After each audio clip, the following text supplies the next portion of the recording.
remember. I'ma be that more you gon' remember. I'll be that more you gon' remember. To Harker Bay front line till the law call my number. I'll be that more you gon' remember.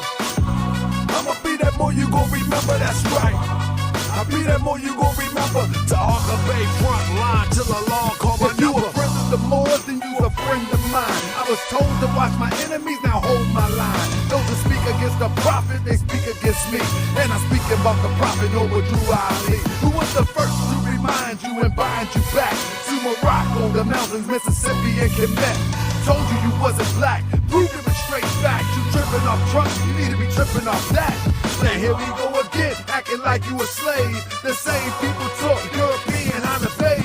And looking at women buying European hair. No love for self, but do the men really care? Hell no, cause they got a love for Europe. Whole generation chasing pills, weed and syrup. Yeah, they love Lil Yachty, Tucci, Gucci, Kodak, Amigos, Ross, Lucid. But when the love for the woman look like your mother, I guess they say it's all black when it's under the cover. Now cypher, I'll be that more you gon' remember. I'ma be that more you gon' remember, that's right. I'll be that more you gon' remember. To Harker Bay front line till the law call my number. I'll be that more you gon' remember.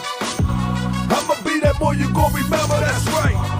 I'll be that more you gon' remember. To Harker Bay front line till the law call my number. All you super scholars holler, this era for the workers. You ain't building on the ground, then you worse than a twerker. You look and sound good, but that's only on the surface. Probably working for the people. Now tell me what's your purpose. Ain't worried about your homie, but know that I know every mo that rockin' fast. He ain't my bro. Yeah, you know I ain't slow. I seen it all before. How they try to kill the prophet, it was all for dough. And some got it right now. Don't say that I'm not down. I'm coming for my vast estate. I want my town, my sheriff, my stores, my school, my nation. Sick and tired of the procrastination and debate. Y'all keep hating when love is the savior. You don't love yourself, so you can't love your neighbor.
Generals gathered in their masses,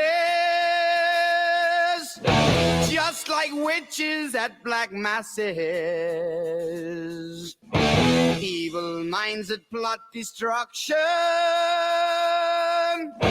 sorcerer of death's construction. In the fields of bodies burning, as the war machine keeps turning. Death and hatred to mankind, poison brainwash minds. Oh, Lord, yeah.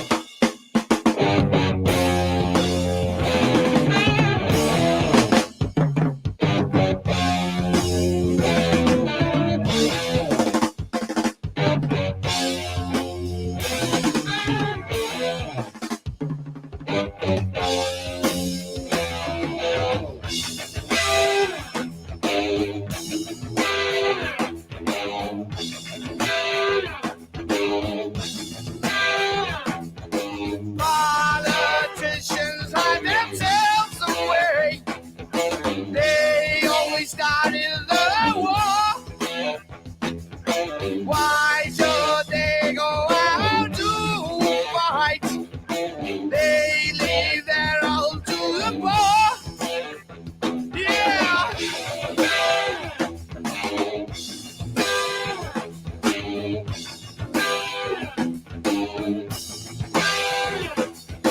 Time will tell on their power minds, making war just for fun,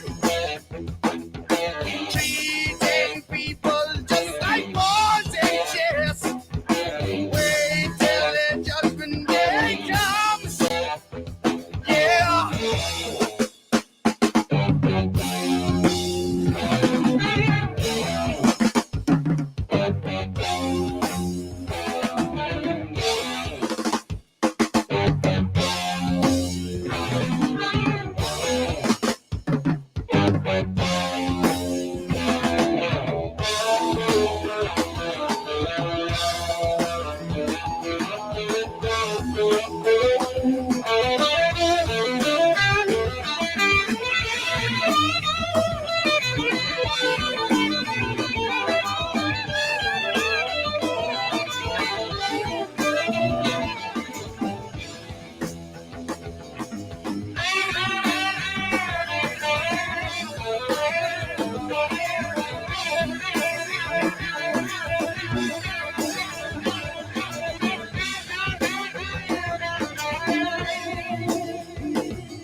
Now in darkness, world stops turning.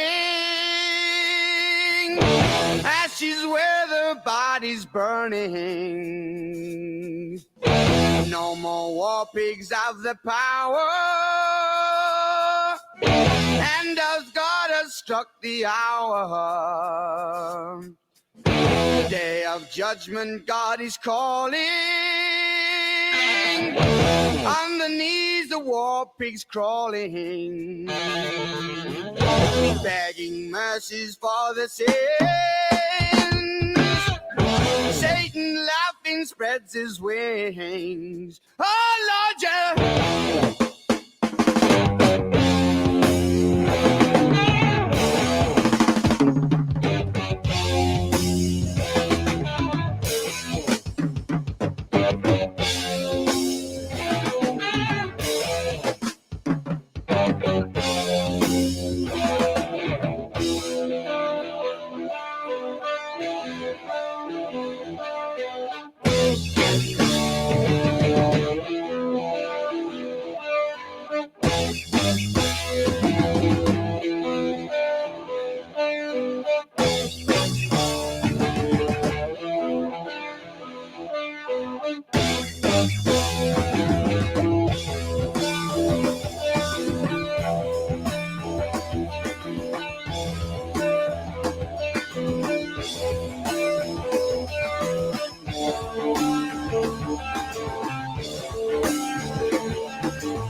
Yes. That was one of my favorite songs, man.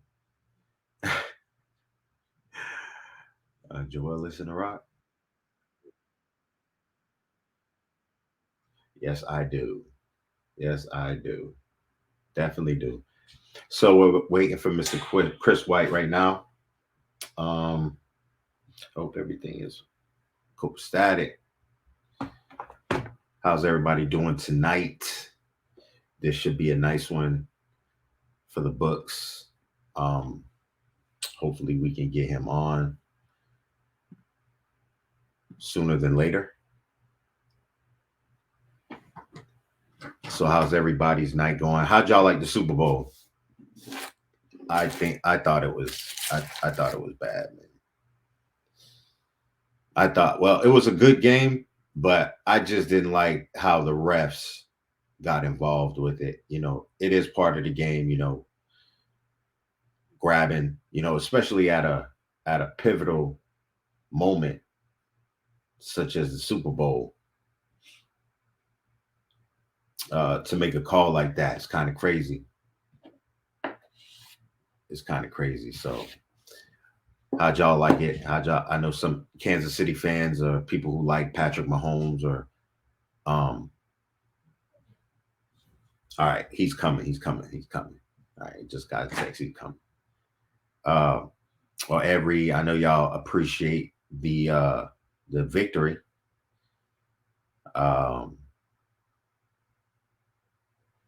Eagles fans, I was rooting for the Eagles. I'm not gonna lie. I'm a Jaguar fan. Doug Peterson, that connection. Eagles did get, what it was? The Eagles, their usual defensive scheme didn't work. So they rely on their their forefront linemen. They've been eating it all year. But yeah, I mean, the Chiefs got like one of the best offensive lines as well. So, you can't just do it like that against them. Y'all didn't even see them all year. So I didn't well, not saying that's your team, but the Eagles didn't see them all year. So playing it's not like they played them and felt that, but it is what it is. Patrick Mahomes was playing behind that offensive line. They couldn't get they didn't even know where he was at really, because Patrick Mahomes, man, he's a great quarterback, man. He knows how to, he's the best I've ever seen at moving in the pocket. That is just the throws that dude can make, it's insane. It's insane. So without further ado, we're gonna jump right in. The man. Right, what's going on, fam? What's going on, sir? How are you? Hey, man, we're doing fine, man. I'm glad to have you on. It's an honor to have you on. I knew you were a person that I wanted to wanted my platform to get to know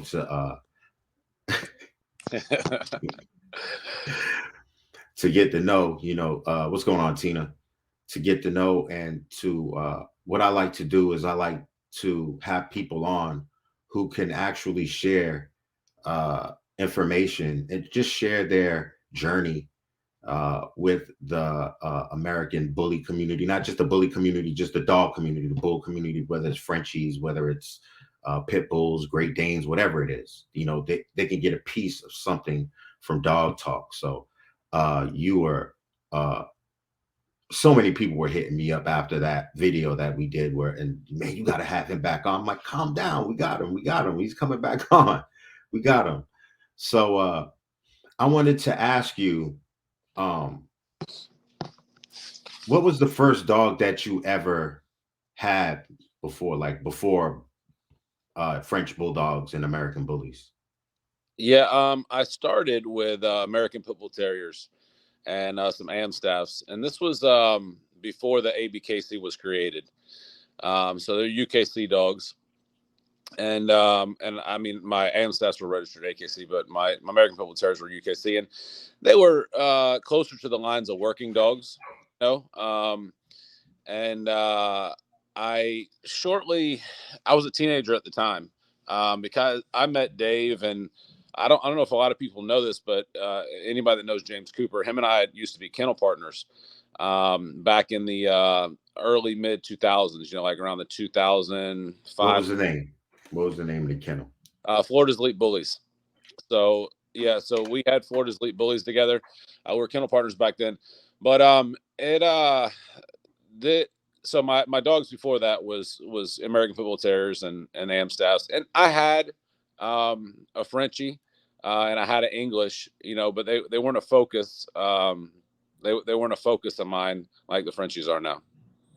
So for those that don't know, you were breeding American Bullies. Can you give us a brief history of what you've created and what dogs that you put out there? Yeah, absolutely. I mean, a lot of dogs. It's been a long time. Right. Just to, just give us, the dogs that. Yeah, absolutely. I mean, I have to look at my sheet, but I probably have 25 roughly American Bully titled dogs in that range. Champion and Grand Champion produced dogs. I would have to look. A couple of them might have been still under the American Pit Bull Terrier range, but I know my Frenchies alone, my Frenchies in English are at like the 30 produced Grand Champ and Champ dogs. So that would put my American Bullies at about between the 22 to 25 mark. Yeah, I built a lot of my American Bully stuff off of a dog that I produced named Escobar, which was off of a Little Row daughter, and it was Little Row bred back to a bitch named Sierra, which was off of Daz and Jules.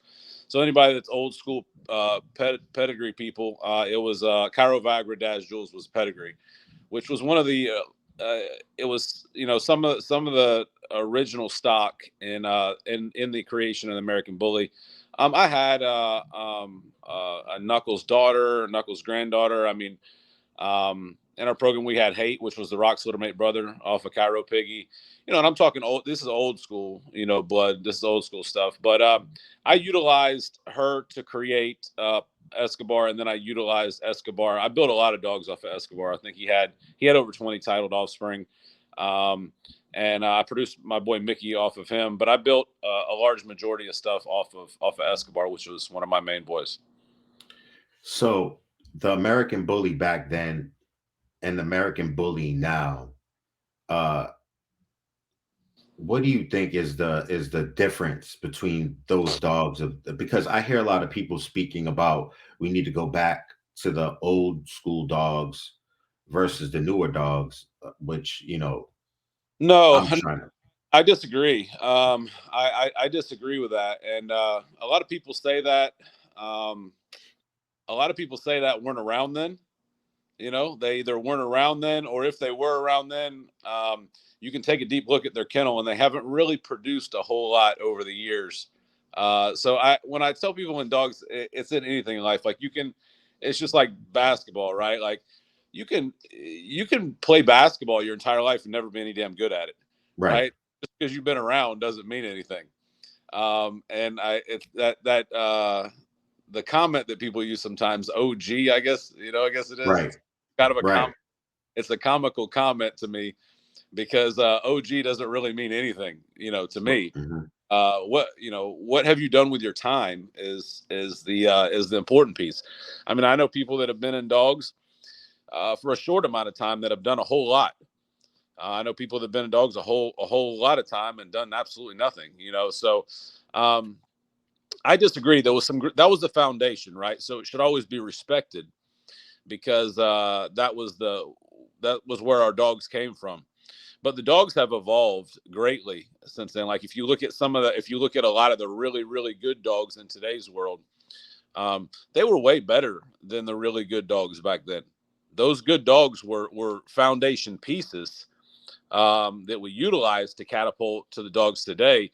But I think the biggest piece is a lot in the rear end assemblies. Like, you might have had some dogs back then that had good rear end assemblies, but they were more staffy style dogs, to where now you're seeing dogs that scream, some dogs that scream American Bully, like, I mean, Blue, Zero, any of these dogs, they're big American Bully dogs, with good rear end assemblies, you know what I'm saying? Really good angulation in the rear, drive really well off the rear when they start their movement.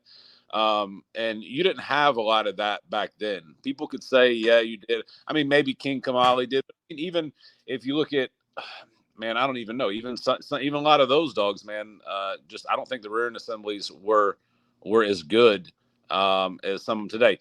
With that being said, there's way more garbage today, right? Because the way that people breed dogs. You have the exotic community, which we didn't have back then, and so you got a million different areas inside the American Bully community breeding a million different ways. And I think that's the issue why people say, there's so many dogs that just are subpar or below dogs. Is if you look at the good breeders, right? They have dogs that are, superior to what I feel was back then. Right. I basically speak on show dogs that belong in the ring. Yep. Versus just people who want to just breed dogs just for the sake of the breed. They want to uphold the old code or whatever it is that they just want to make money. I don't speak for them. I speak for the people that are serious about getting into the show ring, that want to breed by the standard. Now, not saying that people outside of that can't get any knowledge from what we're talking about, but I rarely talk about the exotic community. But what I do say about the exotic community is that they've came a long way from where they were before in 2015, where they came in. From what I'm seeing, that they came a long way, and you got a movement that they're trying to fix it up. So yeah, I agree. And on that area, I don't think a lot of people realize like what started the exotic movement.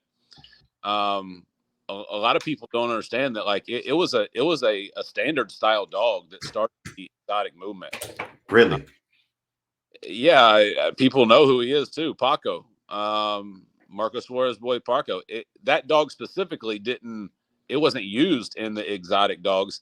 But what happened was you got to remember the American Bully was a big dog back in the day, right? These were big dogs. A lot of our like dogs, XLs, like almost like XLs. almost like XLs, big, massive animals. And then you had a dog come along like Little Roe. Roe was a little dog, right? He was a smaller dog.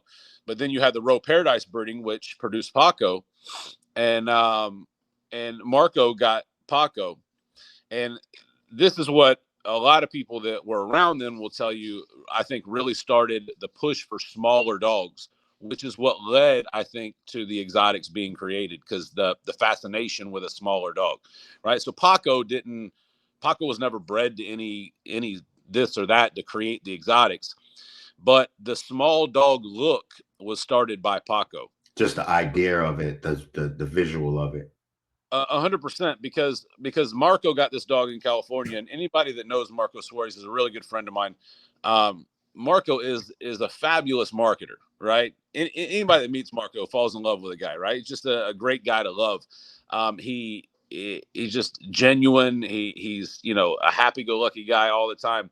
So Marco started campaigning Paco around California and everywhere, and back then everybody had big dogs. So then all of a sudden this guy shows up with this cool ass little dog, right? That's this, structurally sound, but like little pocket dog.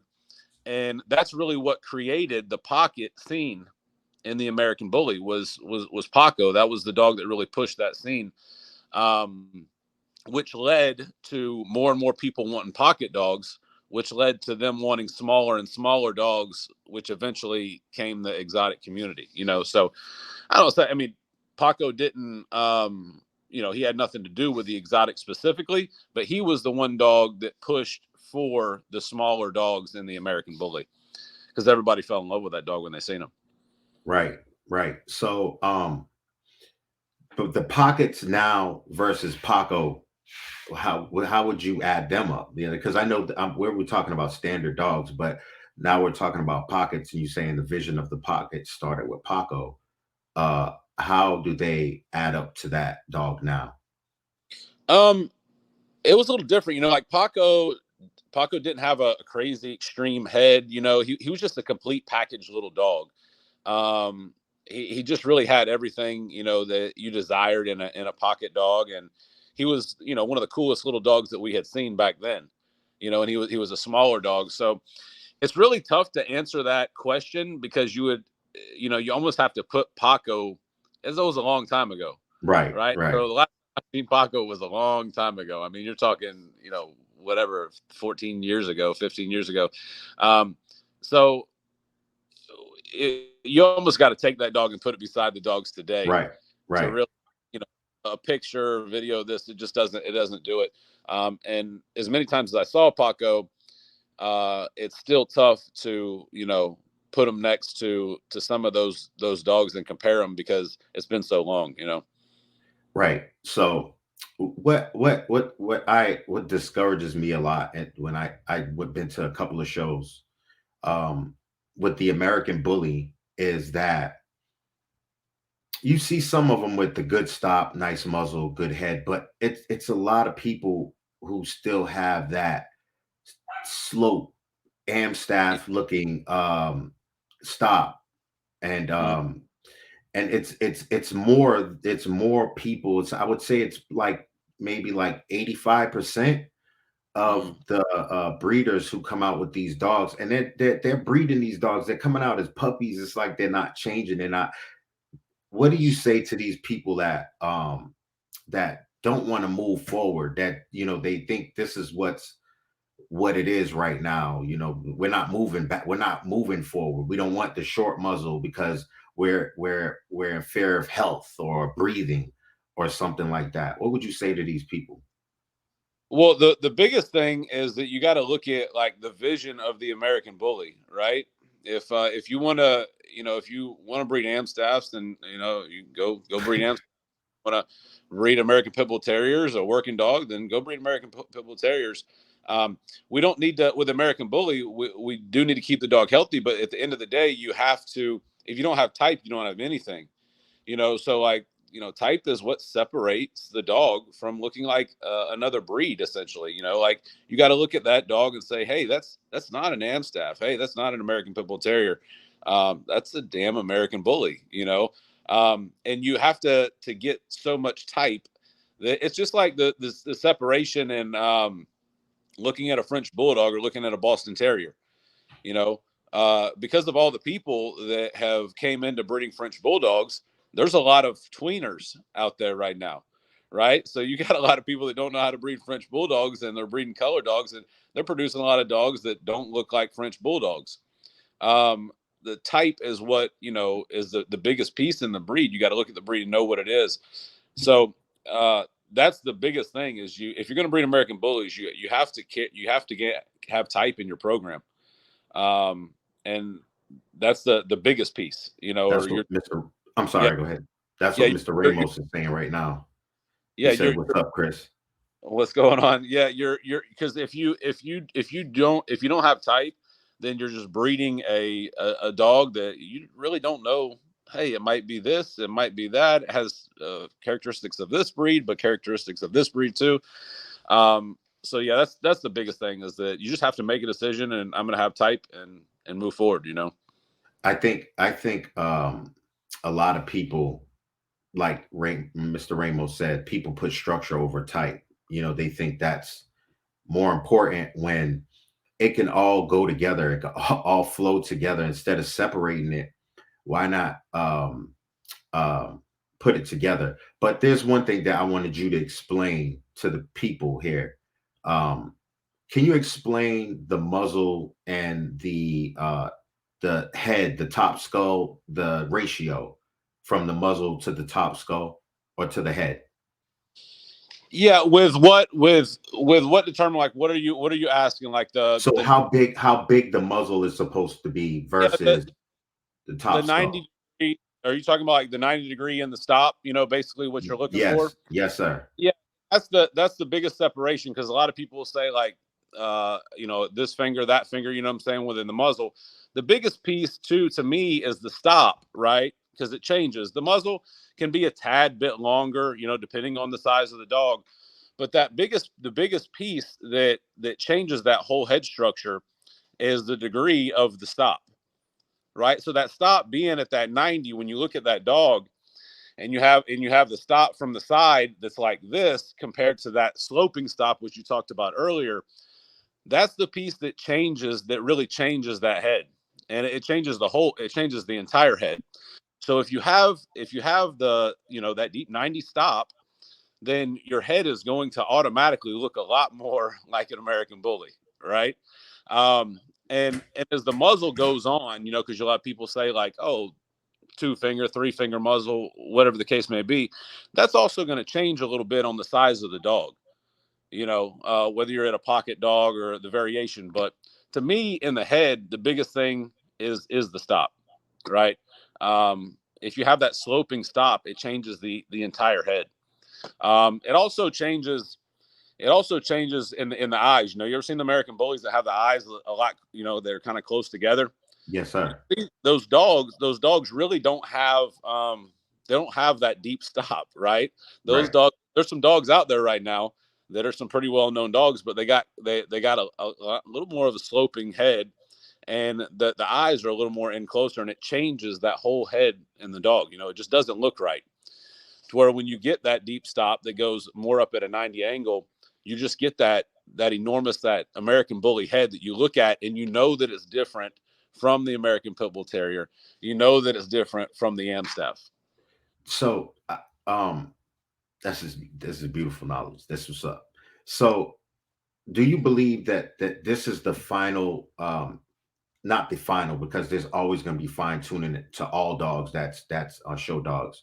But do you think this is the like final step of the new evolution of the American Bully, where we're concentrating more on type now? Because from 2017 or 2015 to now, um, it was being concentrated on structure.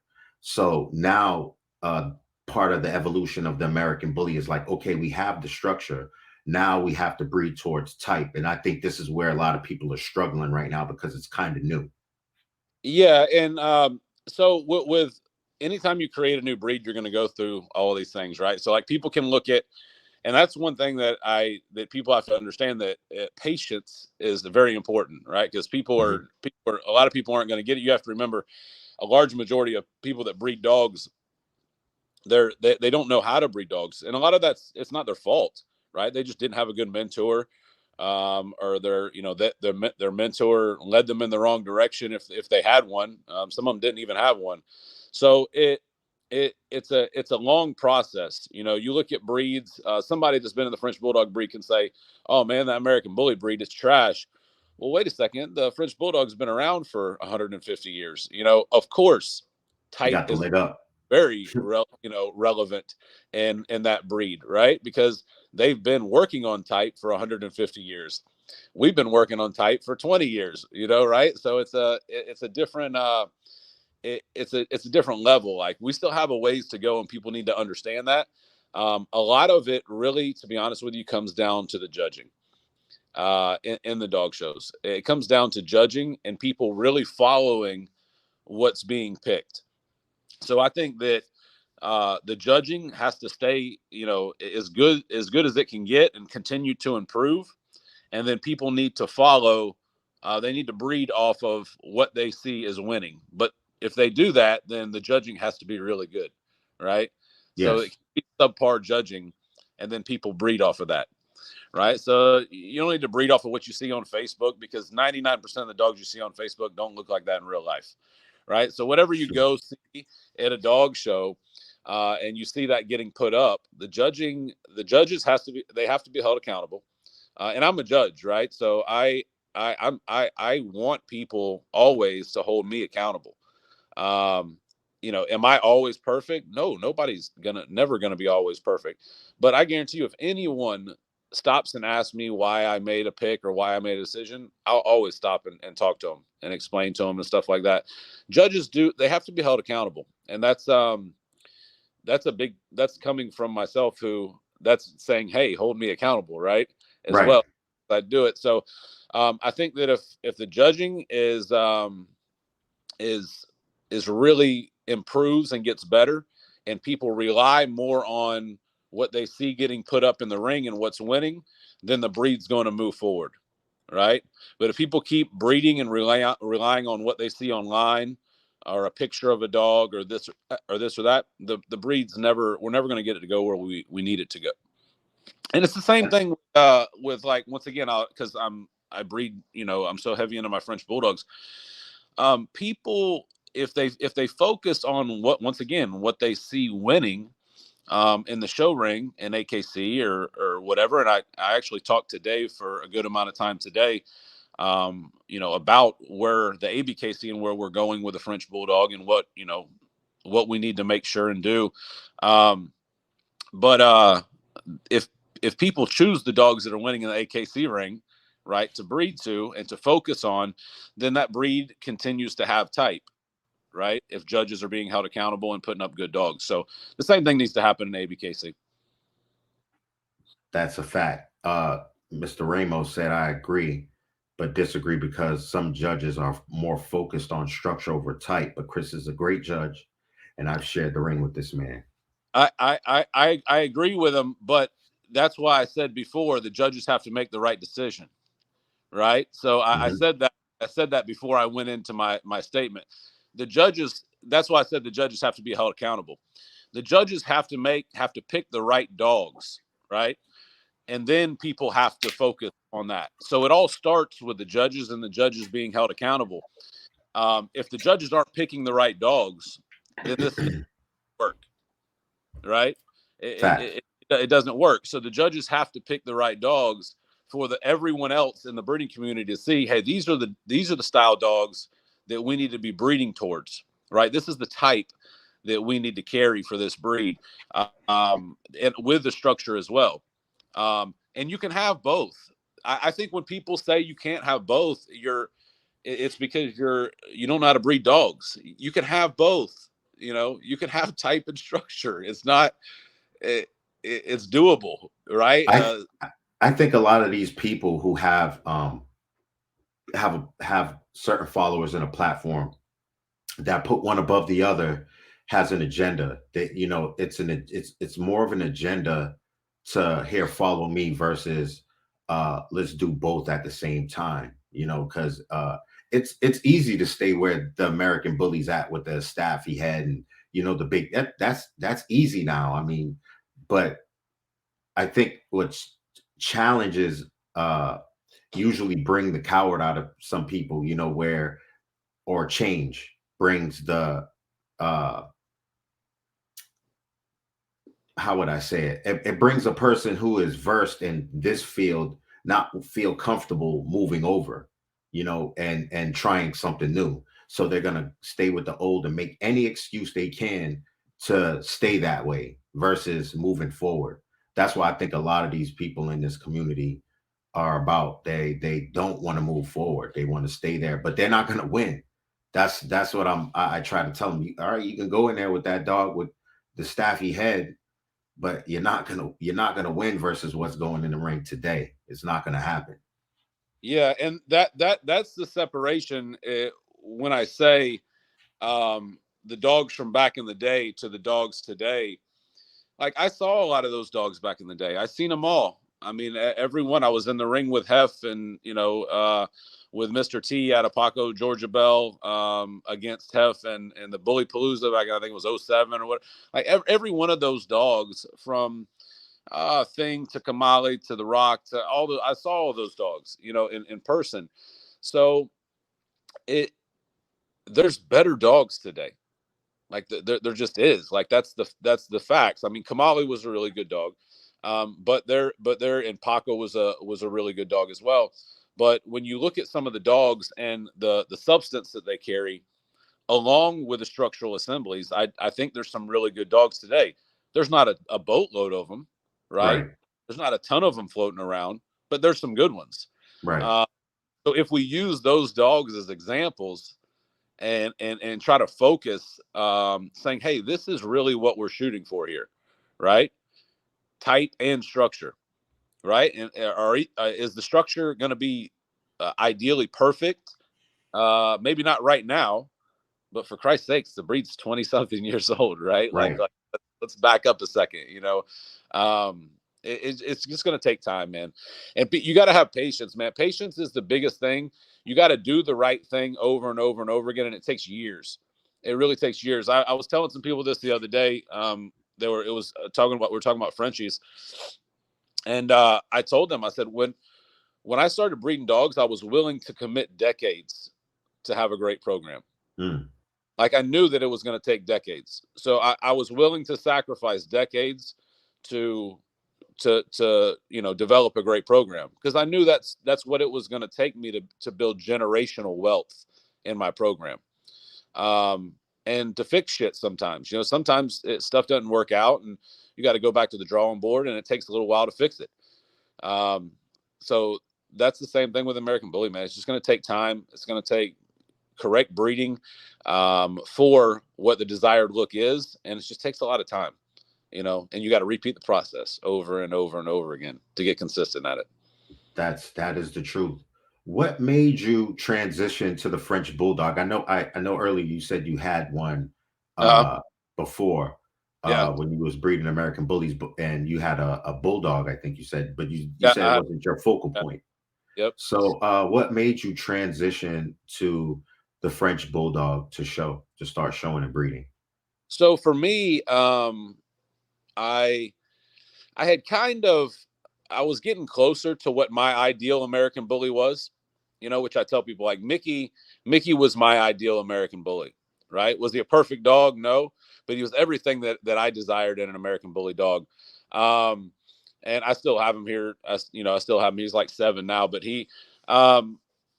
I was overseas quite a bit. And when I was overseas, I went to the Amsterdam, which is a large FCI show.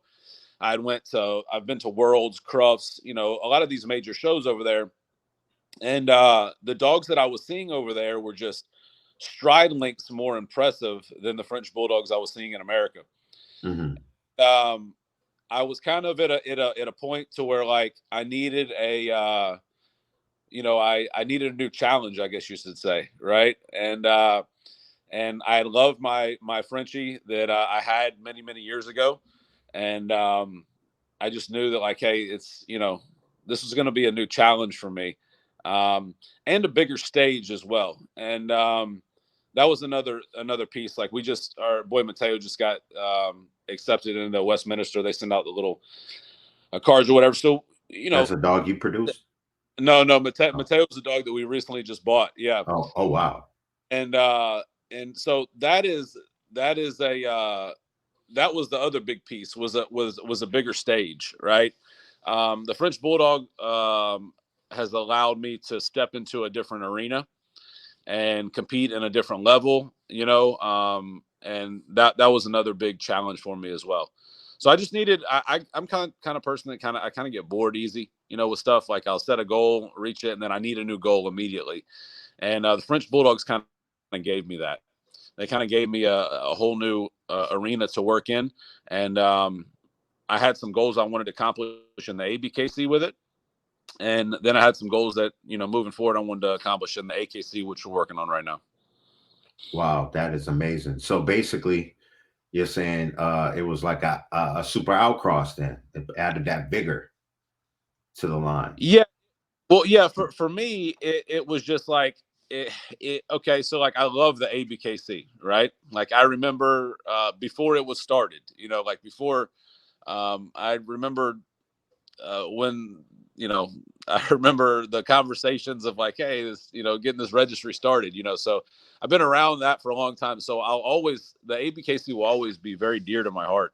And Dave and I talked about this today, like this, my heart will always lie in the ABKC because I've seen it grow from the very beginning. So I'm always going to put a lot of focus into that. But it, when you have a breed that is able to compete on a world level, like on a world stage, and it shows like Westminster and the Philly and AKC Nationals and Crufts and Worlds, it allows you to set your goals, and then it also allows you to set some more goals, right? That you can continue to strive and work towards. And I'm just the type of person that's what I needed. Like I needed to have some areas up here that I can really go all in on and work my ass off to get to. So what's the challenges with the French Bulldog between with structure, breeding, and what comes along with it, like the American Bully? It is it's a lot different because you have once again you have 150 years to work with, right? The American Bully, you have a very short amount of time to work with. The gene pool in the French Bulldog is huge, right? So you have a ton of different avenues to work with. And for me, it was about, I had a lot of great relationships overseas, which led to me bringing in some really good stock from the get-go. That was a huge piece for me moving into the French Bulldogs. Was I knew the style dog that I wanted to bring in, and I knew the type of dog that I wanted to create. So I went out and got that, from over there, and brought it over to start to do. So I know some people get their dogs from either Holland or Ukraine. They're French Bulldogs. Yeah, there's some decent dogs out of Ukraine. I've brought some good stuff out of Russia. I got great relations with Portugal. There's some good dogs in Hungary. There's some good dogs in Holland, the Amsterdam area as well. So, yeah, that whole region over there, has some really good dogs. But the separation is that the FCI's weight limit is 30 pounds, okay? And they allow a dog to be up to 32 pounds as long as it's well proportioned. Mm. That's a lot different. It's a really a lot different dog than you see in America with a 28-pound weight limit in the AKC. The Americans, I feel, have shrunk the dogs over the years, and you see a lot of 20 to 24-pound dogs in the ring at AKC shows. Like in Brooksville a couple weekends ago, I think it was 78 entries, and half of those dogs are in the 18 to 24-pound range. To where when you go overseas, you see 30, 32-pound dogs that reach and drive. Just great. It's a bigger dog, more substance, more head, and it moves just as good as better than the 22, 23-pound dog that you see over here. So that was more appealing to me, was a bigger, more powerful animal in the breed. So I brought some dogs in like Carson and Nico. These are bigger dogs, at the top of the weight limit. And I know a lot of people, when I started utilizing those dogs, they didn't really see my vision, of what I was trying to do. Mm-hmm. But under the substance category in the French Bulldog standard, it says two things. It says the muscular dog of heavy bone, right? So what I wanted to make sure happened in my program was that I never lost that substance category in the standard, right? I wanted to make sure that all of my dogs were muscular dogs of heavy bone. And I knew that I wasn't going to get that using some of the fragile dogs I was seeing in America. So I really wanted to bring in some of those bigger pieces and some of the lines that just carried heavy, heavy bone from over there. So the dog that won, the Frenchie that won Westminster, is he the type of dog that you're talking about that they should move towards? Bigger bone? Are you talking about the dog that recently just won Yes, sir. Yeah, Winston. Yeah, Winston. I think Winston all around is a great example of the breed. You could say, I would like for his head to be a little bit better or this or that. I think if you move Winston's nose placement back a little bit and up, because the nose placement, you're supposed to be able to draw a line at the top of the nose and it goes through the middle of the eyes. Mm. So if you take that nose placement and you put it back kind of where it's supposed to be, it changes the whole structure of the head, really. And he needs a little more underjaw and a little more layback in his head. But once again, you're talking about a dog that has everything else. right? The dog has one of the most impeccable front ends you could put on a dog. I mean, incredible feet. I mean, hawks are really well let down, good angulation. I mean, the dog moves beautiful, and the dog is just a charismatic dog, like, you know, right? Like, when that dog's in the ring, you can't help but watch that dog. He just has it, right? He has everything that you really look for. So for people to pick apart, and when he won the Philly and when he won Westminster, you know, everybody was like, you know, saying all types of shit. You know, they're like, "Oh, I like my dog's head is better," this or that. I'm like, yeah, you might think your dog's head is better, but the rest of your dog is horrible. So it's like, you know, I saw people putting up fucking pictures and videos of their dog's head, and I like this style head in the French Bulldog.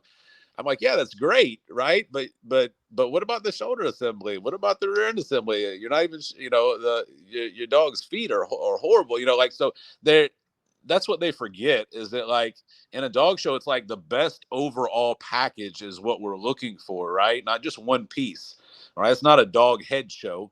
So Winston has everything, and he has a good head. It's not my favorite head, but that was the only little minor piece that, you know, that people could say. So yeah, overall, he's a really, really great example. I think that there are a few better examples out there that are showing, but a lot goes into it. People don't understand AKC is a different world, man. It's a completely different world. There's a lot of money that floats around. I mean, we have a couple dogs running AKC right now, and we're getting ready to send Mateo back out for 5 weekends. And you know, people don't understand. It's a different world than ABKC. You know, it's a ton of money floating around, and you're paying a ton of money too. You know, just in the game. So from what I'm hearing, with all the politics and the dog should have a better head, my dog has a better head, like you were just talking about, it sounds like it's the same kind of stuff going on in the ABKC when you're talking about American bullies. I know you say it's the world is different, but like the politics are still the same.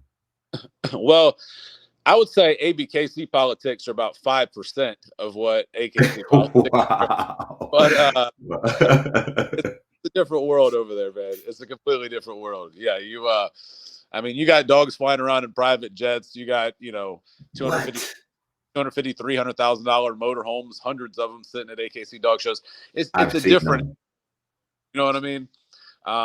You got I mean, hundreds of handlers making 6 figures that charge, you know, really good amount of money. You know, like if you got a dog running, you're spending a couple thousand, you know, $2,000 to $5,000 a month minimum in handling fees and it's just a different world, man. It's a completely different world. So I like to say ABKC, as much as I love them, we still, because we're so young, we have an education problem. Right? We're still trying to get it right. And we're working on it, right? We're still trying to get it right. AKC has a political problem. That's no secret. You know, like, you know, if somebody gets mad for me saying that, it's just they're just scared to say what I'm saying. Like, that's the reality. You know, and that's why I had you on, because you're gonna say what's on your mind. You're not gonna sugarcoat it. From what I know of you, you're gonna tell it how it is. I've never really cared what anybody thought of me. You know what I'm saying? As anybody that knows me knows, you know, knows how I am. So I'll always say the truth in that. So in the AKC, if you want to win, you just got to learn how to play the game and play it the best that you can. You know, you can take a really good dog out there and you know, just not win. But the right person is not handling the dog, or, you know, there's so many factors that go in play with that. So yeah, just a different animal. What do you look for in a handler when you're searching for a handler for your dog? Because I know you're gonna give the handler an earful if he ain't doing the right thing with your product out there. So yeah, how do you find a handler? How do you look for one in AKC? Yeah, well, for me, it starts with relationships, and that's with dogs too. So you could take that conversation from dogs to handler. I tell people in dogs, there's only 2 ways to get a hold of really great dogs. You got to have a great relationship or a whole lot of money. In a lot of cases, to get a hold of great dogs, you got to have both, right? You got to have a really great relationship, and it's going to cost you a whole lot of money. And with handlers, the biggest thing for me, it starts with a relationship, right? What type of relationship can I have with a person? What type of relationship do I see they have with the dogs? And what type of relationship do they have with everybody else? What type of relationship do they have with their peers? You know, to other people, to other handlers like them. There's so many factors I think that go into that. You know, and we're using a guy right now with Mateo that I like a lot. He's a great person, been around a long time. Won AKC Nationals, I think it was back in 11. He's had a couple #1 dogs that he's handled.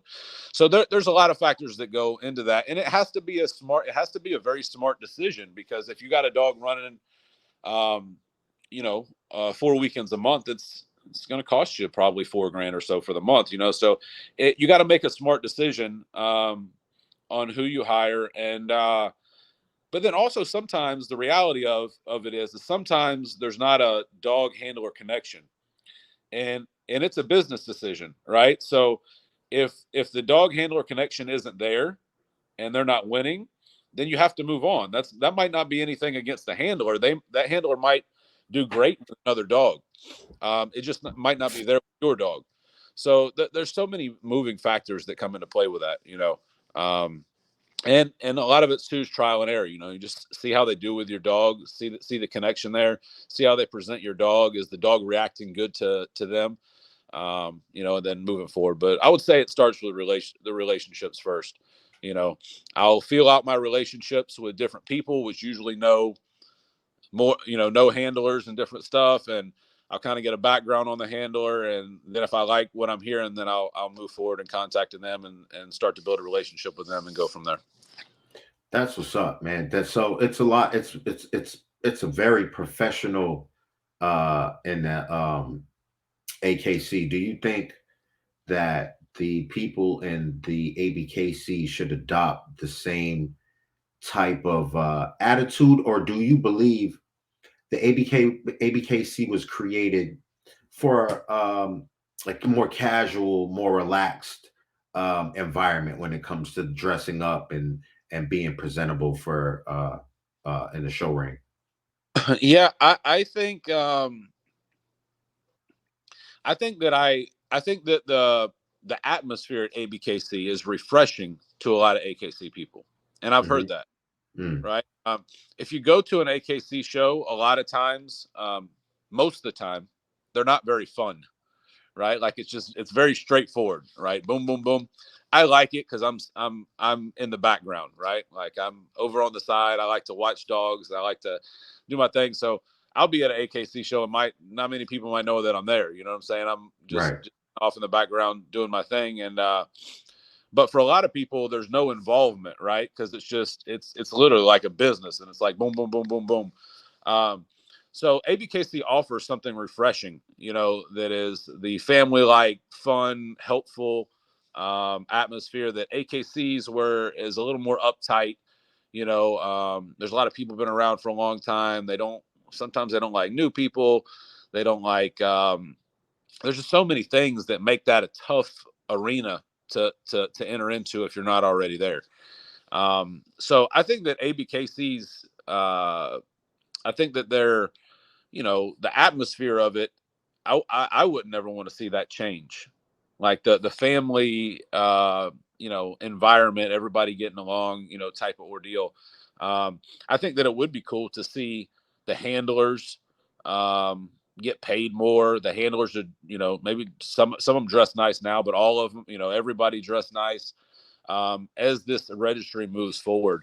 You know, I would like to see that piece, but I think the outside of the ring environment is 1,000 times better than what you get in some other places. You know. No, I agree because I went to and when I lived in Rhode Island, I took shots fired to get collected at a AKC show that, you know, they have all of these Yeah, different. that National Canine Seaman Bank usually sets up ICSB. You know, they usually set up at a lot of the AKC shows. Right, you can get your OFAs done there cheaper. Right. You can get the eye test and the heart cardiac things done. You could get things done cheaper there because that's what they're coming for, to get the quick money, you know. Yep. But me and my wife went inside, you know, to get shampoo. We got Griminator. I love that shampoo, the Griminy they sell. And they don't. I've only seen it at those shops or getting it online, but at the AKC shows.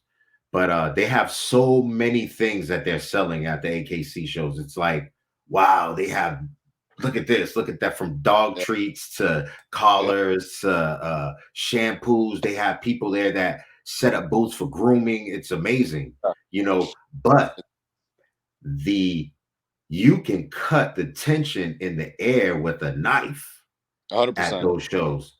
And that's the part me and my wife was sitting back. I'm like, I don't care about getting in this thing, man. Because look at this. They one lady Well, went and go ahead. No. That I was going to talk about what you were saying is that's what I would never want to see happen to ABKC is what you just explained. Your one, It'd be right? a fight at an ABKC show if it was like that, man. I'm gonna tell you right now, some of the people, they're and it's a lot of passive aggressive behavior going on there because they can't just jump and cuss you out. You know what I'm saying? So if this one lady came up to me, she was like, "Oh, he's a beautiful dog. What is he?" And I was like, "He's a American bully." And she was petting him and everything. And next thing I know, I had some, like, I guess they were like security, came up to me, and I seen her go to the security guy. And then he walked up to me, "You can't be in here with your dog. Unless you're competing." That's what he Yeah. told me. I said, "I've been here for like an hour." I said, "You walked past me like 3 times." And I was just like, wow, she came to my face and she was like, "Nice dog. Wow." Licking it, let her lick his face, let shots lick her face.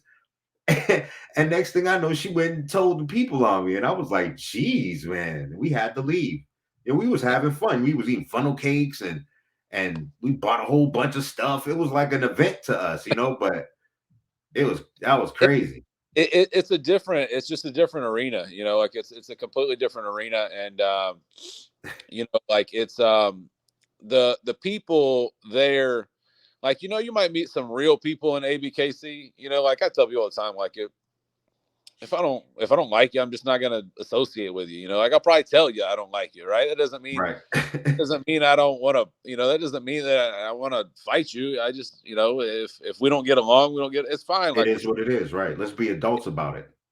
AKC, nobody is going to say that, that they'll come up and, "Hey, Chris, how are you? It's so great to see you. Your dog looks great." As soon as you turn around, "I hate that son of a bitch," like that. Like, that's literally the entire arena. That's the entire arena that you're in. Nobody is like cool over there. You know what I'm saying? Like it's just and I don't want to say nobody because I've met some good people in AKC.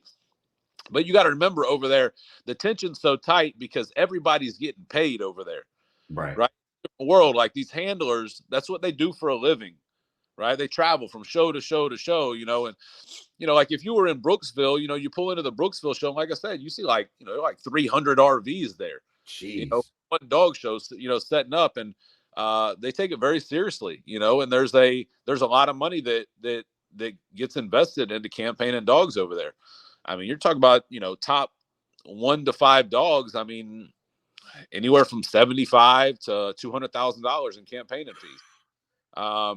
They have a serious program going on there at the AKC because me and Nick went to an event in Mass, and I can't remember, it's some water dog that I can't remember the name of it, but it's very tall, hairy, and it was a 3-day event. They had one event where they were like pulling like a boat in the ponds out there. Yeah. Then they had another event for the dog where they were doing something else. Then they had confirmation on the 3rd day. And I was like, wow, why don't they have like something like this for the ABKC, or they have something like that at the UKC where it's they sled pulling. Let's give something to them dogs that aren't show confirmation dogs, but they are American bullies. I think eventually one day we might get there. Once again, you got to remember the AK around for over a century.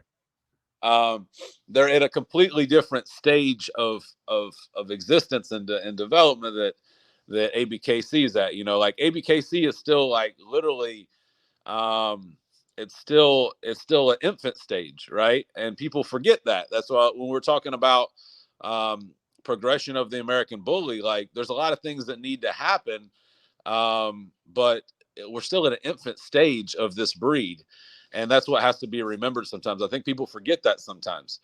So it's but yeah, like a lot of these events, you know, like we showed in Brooksville where Mateo took a couple grand champion selects with 23 specials, and he won a best of breed over 78. Congratulations. Congrats.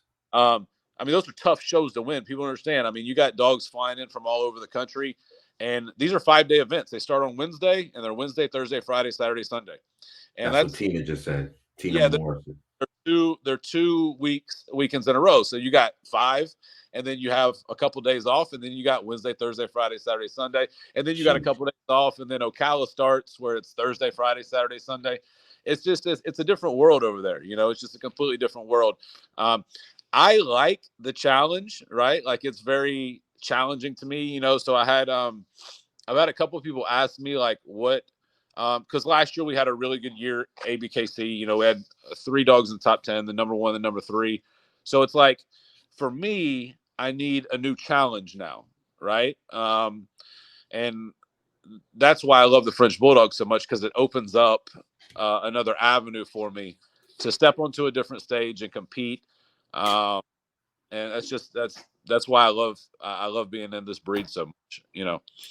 Man, hey, that you don't understand the information that you're dropping for these people that they're in the chats, and they're really appreciating it right now.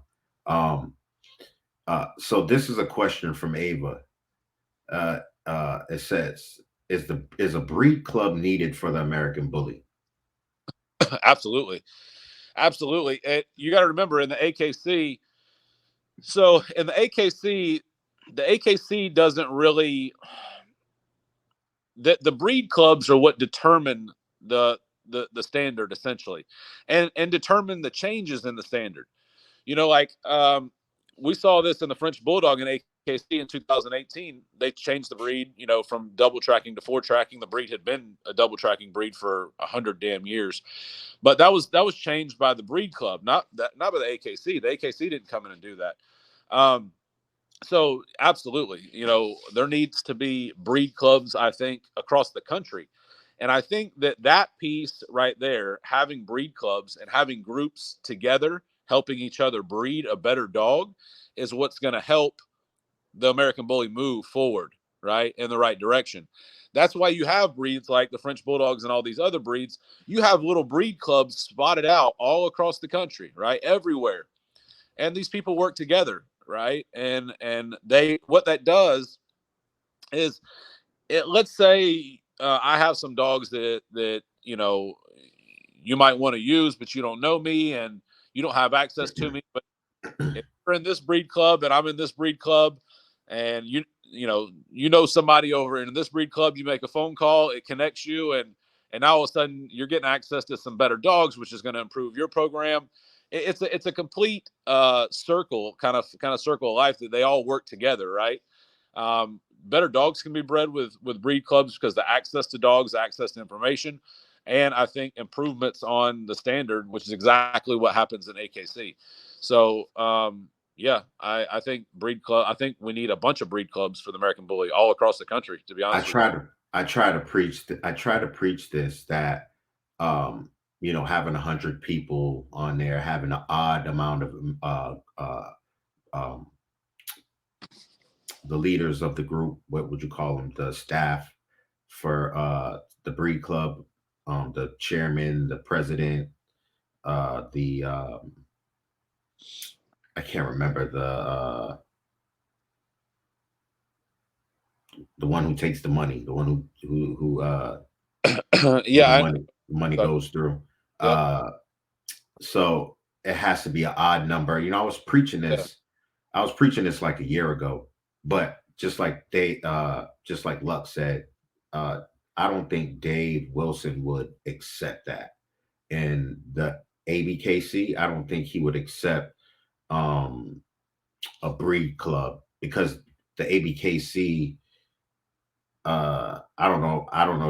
I guess they like it like it is. They don't want to change it. They don't want anybody to basically say, "Yo, this is how the breed is, and this is what it's gonna." Because he was there since it existed, so I don't see Yeah, that working out. I get where he's coming from with that, but my point being is that breed clubs will help the breed move forward in the right direction, right? Right, And it'll create some consistency, a little more consistency in the breed if you have a bunch of breed clubs around the country that are trying to do the same thing, right? You want to know why why in AKC, you see all the same style dogs being bred, because you got people all across the country that are in breed clubs, right? From in Texas to Florida to California, right? Well, they're all breeding the same style dog, so that's why you see a lot more consistency, in that realm. So I get what they're saying with that with Dave. This is Dave's baby. He's been around. You know what I'm saying? It was his creation. I understand that. hmm I think that if Dave worked closely with the breed club, right, then it would work. right. It just has to, It has to, because the ABKC is basically, like you said, it's his baby. It's built yeah, basically on his back. So when a judge does something wrong, people are blaming Dave Wilson. You know what I'm saying? People aren't blaming said judge. People are pointing their finger at him. So heavy is the head that wears the crown, and I'm pretty sure he understands that. And there's yeah, also some sway that comes with that sword that you have when you're at the top like that, when you're basically king of said organization, president. um you can run it how you want to, well, as long as the board is agreeing with what you're proposing. So I don't think people yeah, understand that they have like a breed club within the ABKC, kind of.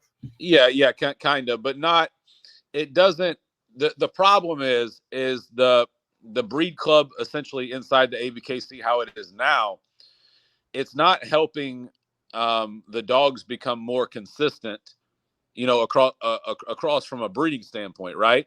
The Hmm. breed the breed clubs that are spread out across the country and other breeds, that helps with the consistency of type of keeping type in a breed, right? Because those clubs help everyone breed for the same type, and that's why French bulldogs look consistent, right, across the board. So I personally think that's what the American bully needs.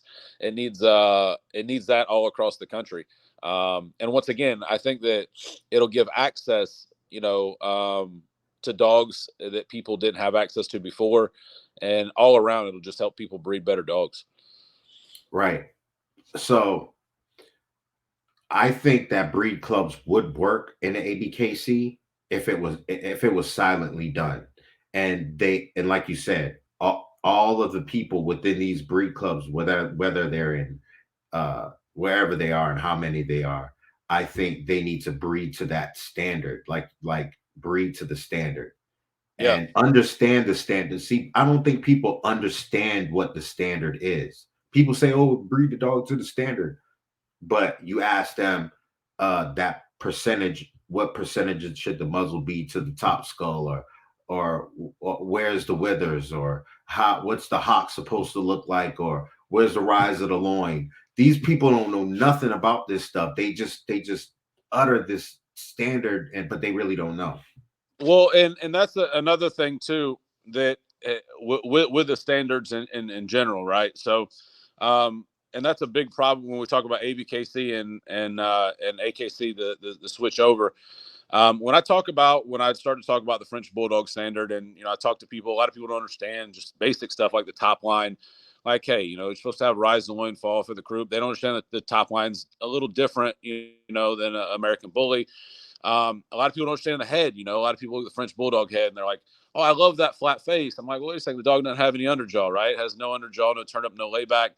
And a lot of times I'll have to show people, like, "Hey, you're supposed to be able to draw a line from the bottom of the lip, it touch the top of the nose and the top of the forehead, and that creates the correct layback in the breed." Or basic stuff is ear sets, and you're like, "Hey, little comparison. Your 11-1 ear set, you're looking at a clock, right? They're supposed to be 11-1, high on the head, rounded at the top. Little stuff like this, when they're putting all this down. And what I talked earlier about the substance category, I'll see a lot of Frenchies today that they're like, oh, this Frenchie's structurally sound, or I'll see them getting put up, right? Mm-hmm. Getting put up in an ABKC ring, and AKC too. But they're missing that entire section out of the standard, right? It's two things: a muscular dog of heavy bone, right? It's a bulldog, right? A muscular dog of heavy bone. So that's a big piece. But it's not just in the American Bully, man. Like it's in French Bulldogs too. I mean, I would say 90% of people that I talk to in the French Bulldog, they've never opened up the standard or read the standard. You know what I'm saying? Like it's not. Yes. It's not just an American. It's not just an American Bully piece. It's a breeding piece across the. It's a breeding piece across the board. And I'll talk to people that be like, oh, the rear end assembly in a French Bulldog, they're supposed to have a straight stifle. It's not supposed to be like an American Bully. And I'm like, well, no, not really. The hocks are supposed to be well let down, and it is supposed to have moderate angulation because that's a reach and drive breed. Well, if you don't have any angulation in the rear, there ain't no way you're driving off of the rear end, right? It's going to roll, right? Look like two sticks going. Look like this. 100%. It's like my knee not bending, right? If I take my leg out, right, I can't push off and drive if I don't have any, angulation in the rear end. So yeah, just like little stuff like that. They're supposed to close track. American Bullies are not supposed to close track, but this Frenchies are supposed to see their back legs when they're walking to you, instead of not seeing both of them at all, like the American Bully. They're supposed to track a little wider in the front than the rear, but it's still once again, it's still a reach and drive breed. Mm-hmm. So the right rear and the front, right, are supposed to almost come to a complete touch in mid movement. So that's the big thing that we see this a lot in French Bulldogs is you'll see the back feet, you'll see the hips roll, and you'll see the back feet almost cross over, right? Well, they can't. If the dog has correct reach and drive movement, this back rear right can't almost touch this front right if it's going over.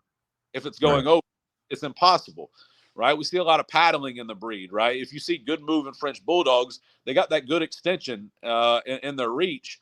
Well, we see a ton of paddling in the breed, where they're kicking the shoulders out. So, but yeah, there's all those little pieces that people, I don't think they just look into, or they don't study. And I have people that say like, they even have some dogs that have won, but I'll talk to them a little bit about movement, and they just don't get it. It's a tough thing to get, though. You know what I mean? Like if everybody was able to like look at a dog and be like, oh, that's a great moving dog, then we'd have 1 million judges out there, and we'd have 1 million people breeding great dogs. Right. It's a tough thing to do. And doing that in a program is really tough. Changing the physical anatomy of a dog in the program is a very difficult thing to do.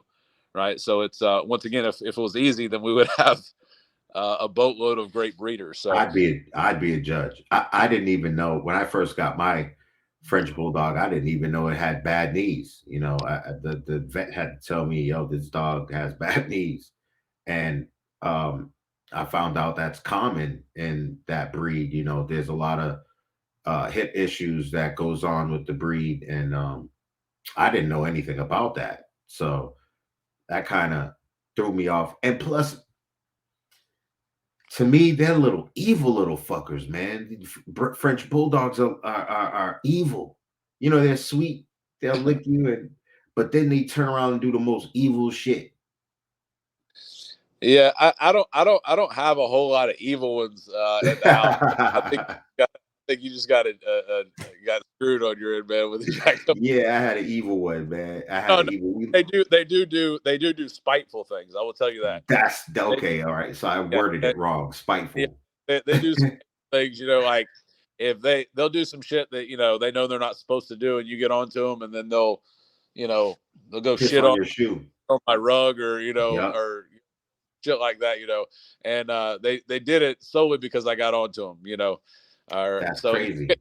Frenchies are very emotional dogs, like I don't even raise my voice with my Frenchies because I know it's like you're like caressing a woman every time you got to talk to a Frenchie, like you got Right. to make the tone is just right, or she gonna be depressed and all pissed off and not talk to you for a couple days or whatever. So They let you know with their big ass eyes. They look at yeah, you all crazy. they're Like they're you, they're yeah, man. But I love them, man. Like I said, I love the breed. They're hilarious. I'm retired, so I'm at home, all the time. So I spend all day with my dogs, when I'm not, I'm I say I'm retired, but I swear to God I'm busier now than when I was working. that's because you But have that mentality. You have that working mentality, so you can't yeah, sit still. I can't, dude. I'm always into a new project or something, like I always have something going on, or I'm trading or something. But yeah, I spend so much time with my dogs, so they keep me rolling, man. They keep me cracking up. Like they're always doing some hilarious shit.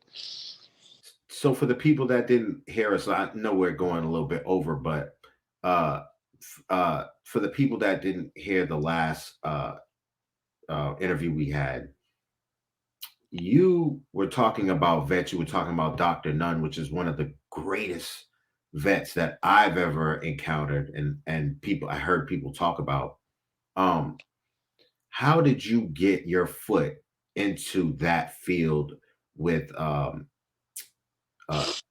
I know you care about the health of your dogs, you want them everything to go right, but what Yeah. made you get into that field of knowledge with reproduction and helping veterinarians out with that work?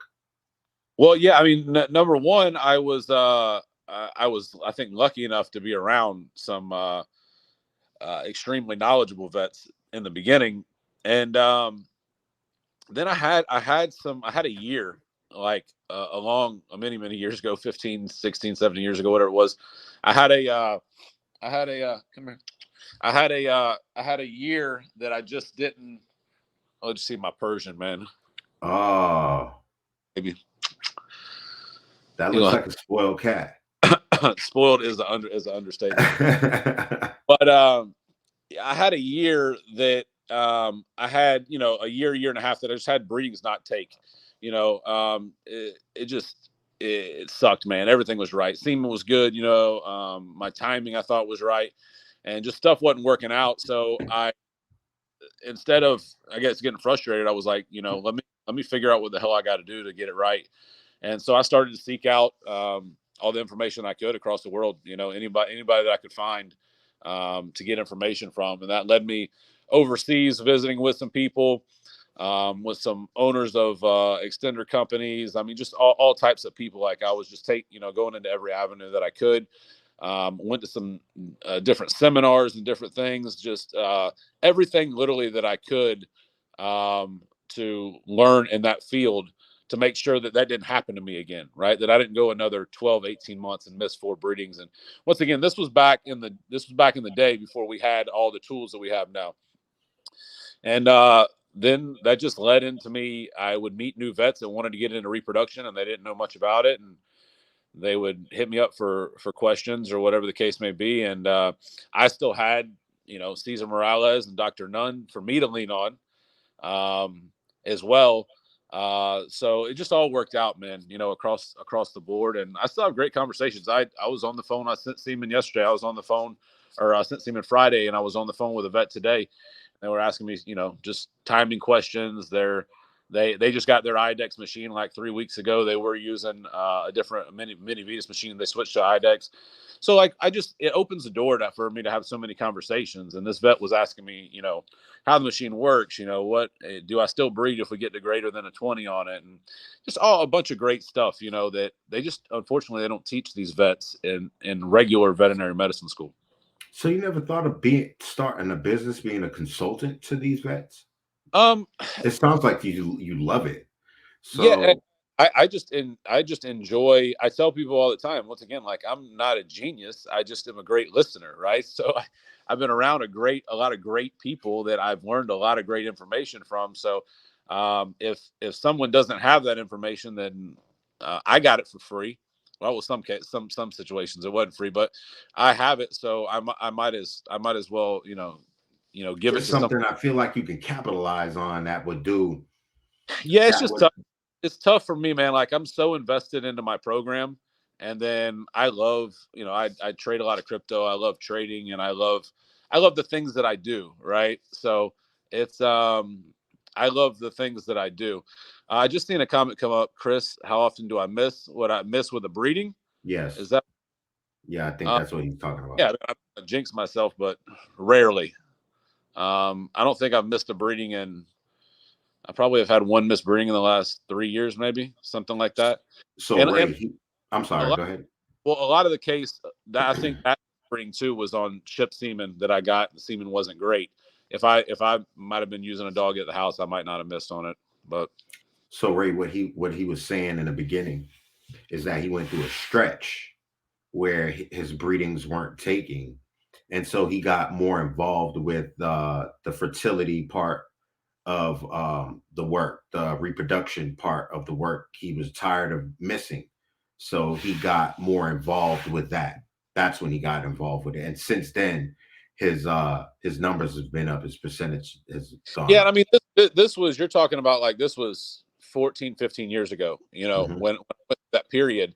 And that was like when a light bulb came on, and I was like, shit, man, I got to do something. Like, I'm not gonna continue to go through, you know, having breedings miss and stuff like this. And nobody could really give me answers, because I was utilizing some vets that I knew at that point I was missing. So that's when I was like, I kind of got to figure things out a little bit, more in depth, and I got to travel wherever I have to travel, and and go from there.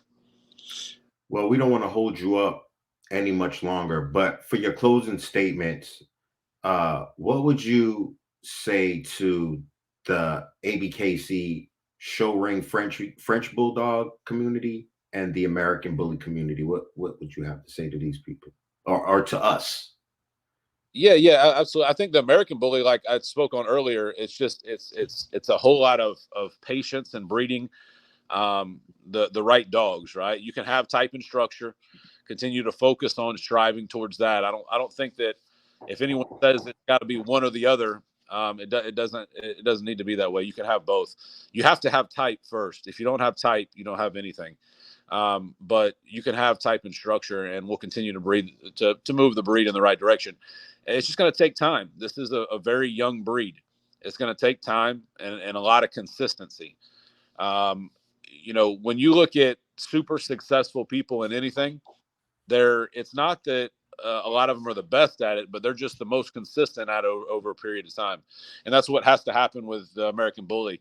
The consistency and the great breeding just has to continue to happen and happen and happen. And then 50 years from now, we could look back and see an extremely, established breed that, these type of conversations will never be had before.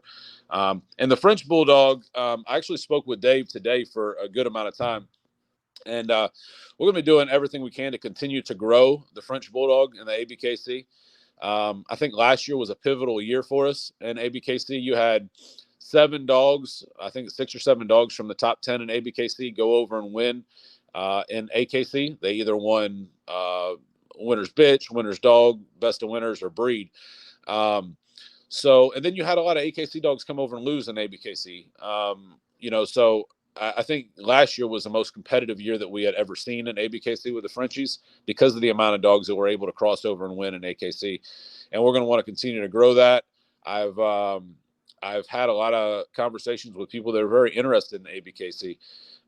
So with me showing in AKC a lot more this year, hopefully we get some people that come over and give it a shot, and they might like the atmosphere and, might enjoy what we have to offer over here. Man, I would like you said, you're a very busy man.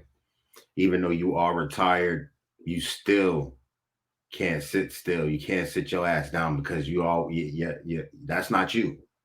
So I appreciate you taking this time to come on here and let us know about your life, man, what you got going on, your thoughts about this breed. And you can tell you genuinely love these animals, not just French Bulldogs, probably more now, but you could tell you have a passion for the breed and these dogs, and it's refreshing to see, because judges are just standing there, they point this dog people don't really know who y'all are. They don't know that y'all are humans too. Y'all have emotions, y'all have feelings, y'all have, passions, and y'all have history as well, which should be shared and should be celebrated. Yeah, no, I appreciate it. Thanks for having me on. And the American Bully, even though that I don't breed that breed anymore, I still got 7 of them here at the house. Mm. So I still have 7 bullies here at the house. I love them still. That was a breed that's always going to be near and dear to my heart, because I was there as it was developing and bred it for so long. And it's I'm always going to love that breed. So it's anything that I can do. Even though I'm heavily involved in the French Bulldog, so that's my kind of my baby at this point. Um, and moving forward. But like I said, the ABKC, which is the American Bully Kennel Club, right? The American Bully is always going to be dear. The whole community is always going to be very important to me. Because I watched it. I kind of watched it develop right in front of my eyes. So I appreciate you having me on. And yeah, any other questions you got, I'm always happy to answer them. Hey man, I really appreciate it. I'm gonna go ahead and let you go. I got to get up early for work in the morning.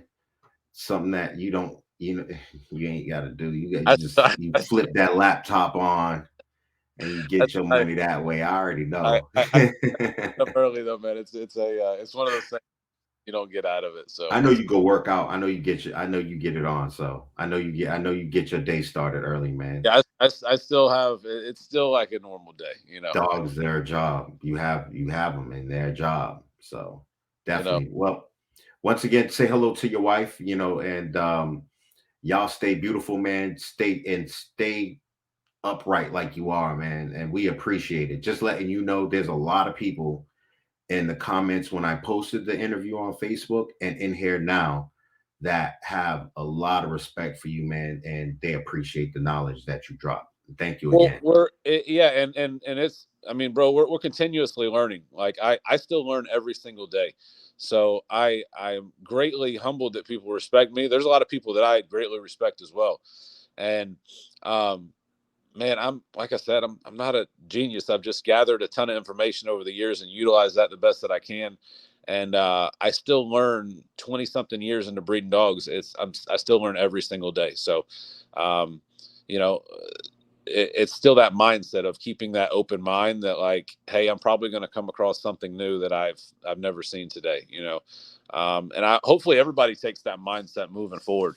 And that's how we get better as a community and move forward. So once again, man, thanks for having me on. Man, it was wonderful. You have a blessed night, sir. Thank you. All right, fam. So this is why I bother these people.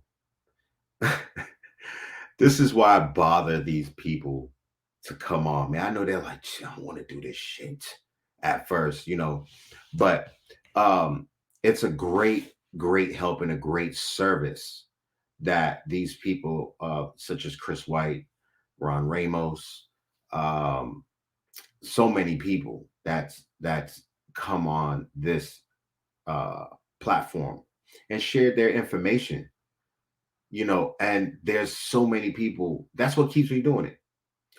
Y'all keep me doing it. But what'll help me is y'all see that donation tab up under there. Donations are welcome. So whatever anybody can do, it'll help this platform, help me get my little trinkets and get a better little webcam, help me. Not saying you pay for it, but I've been coming out of pocket with everything. This is expensive. It's an expensive hobby, so anything is appreciated. And we're just going to keep the content going. We're just going to have better guests over and over and over and over again. So the next guest I'm going to have on here. Oh, shoot. Yeah, I'm on Jerry. Matter of fact, I'm just Jerry James. I'm going to have Jerry James on. Jerry James. Let me go back to the notes real quick. Oh, no. That's the wrong one. Jerry James has a business. Let me break it down. All right. So he offers services for calculating inbreeding coefficients. He used to breed horses before American bullies. I'll dig deeper into that when, Thursday. It's going to be Thursday at, I think, 8 o'clock. I'll post it up. I'll let y'all know. 8, 9 o'clock. It'll be 9 o'clock probably. But we'll have him on. And he's going to talk about inbreeding coefficients. And I'm pretty sure he can he has a program that he goes through that helps people with their breedings out. So anybody that used to breed horses,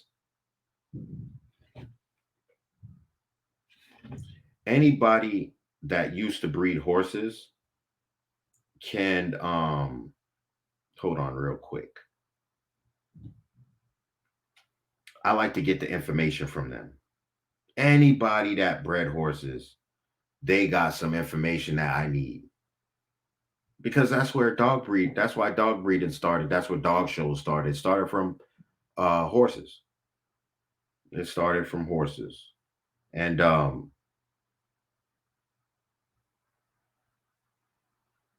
it started from horses. They got that black hole theory. It's called the black hole theory? We can find out about that. We can go in depth with that with him. And that's the beautiful thing about what I'm trying to share with everybody. I want all of us to get better. Even myself, I've gotten better just by listening to that Chris White, listening to what he was saying. I've gotten better today. And this is the goal for us, is to get better every single day. And I preached this a couple of years ago. Yeah, the American bully is a 20-year-old breed, but at the end of the day, if you really look at it, they're really a 7-year-old breed. Because everybody, we gotta switch things up to separate ourselves from the terrier looking dog. And yeah, there's gonna be people that fight against it. There's gonna be people they're comfortable with that old shit. They're comfortable with people calling their dogs big ass pit bulls. I'm not comfortable with that. And like he said, just just like Chris White said, just the change of Winston's nose, just to place up a little bit where it's aligned with his eyes, would change the dog's whole look. Just a few inches. If that, maybe an inch, a half an inch, if that.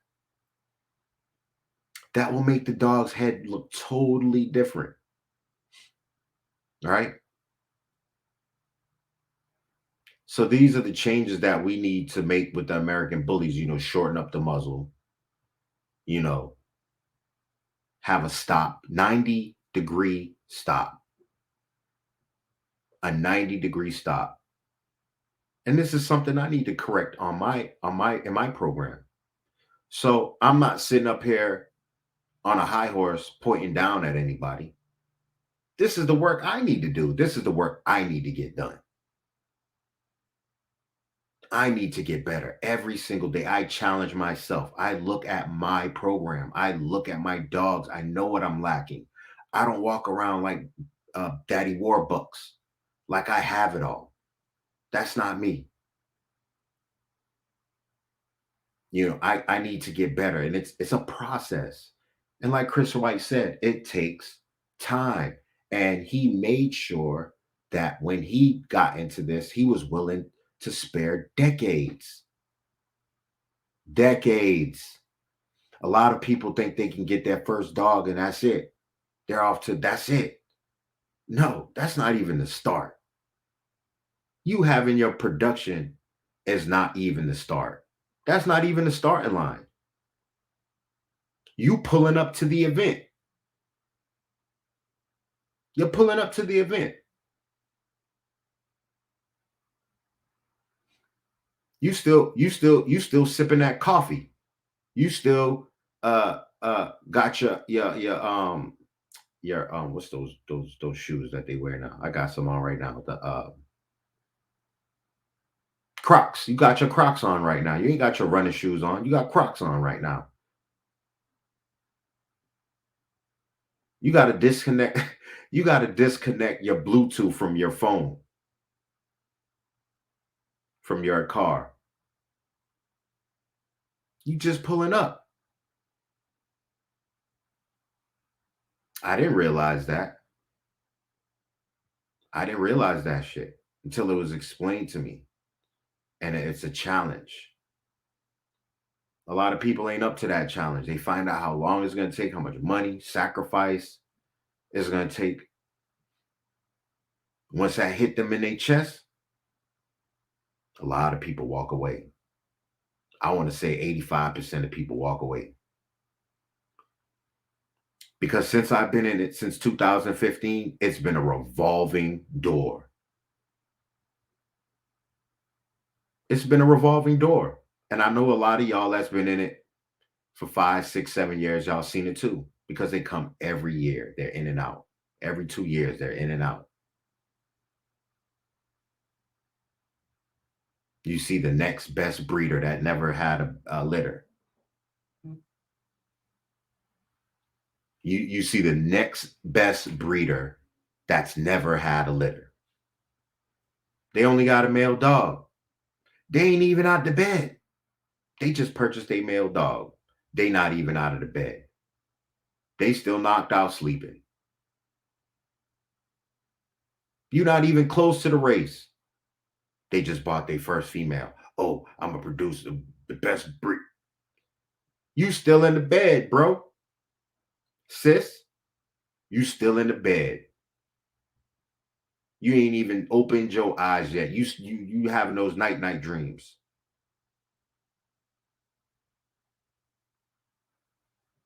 You know, people just want to jump out of the bed to glory, and it doesn't work like that. And it's a tough pill to swallow, man. And people don't like, a lot of people don't like to be challenged. They don't like sacrifice, you know.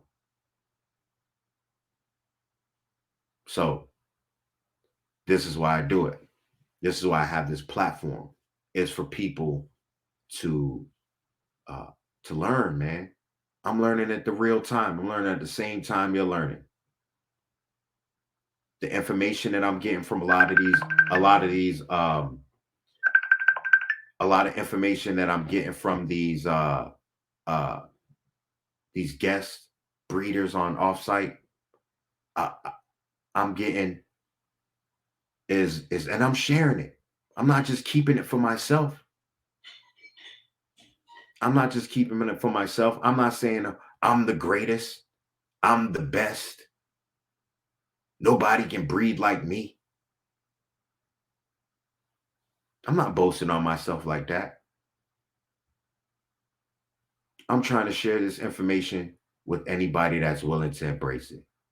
And this is real information. That's why this is called a no bull-ish podcast or television, TV. Because there's no fluff. There's no chasers with this. This is straight rum. This is straight vodka. This is straight tequila. This is that moonshine that your granddaddy and brother used to make up in the hills. Let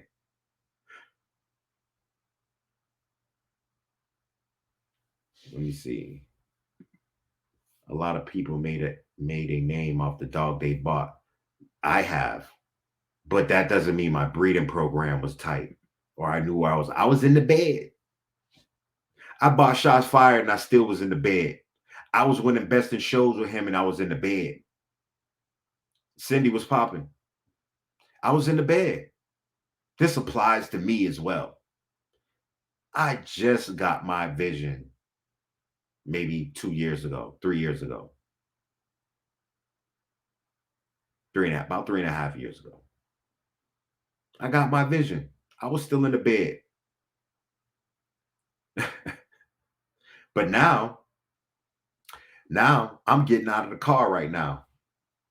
The event's starting. I'm getting out of the car. I'm getting my race shoes.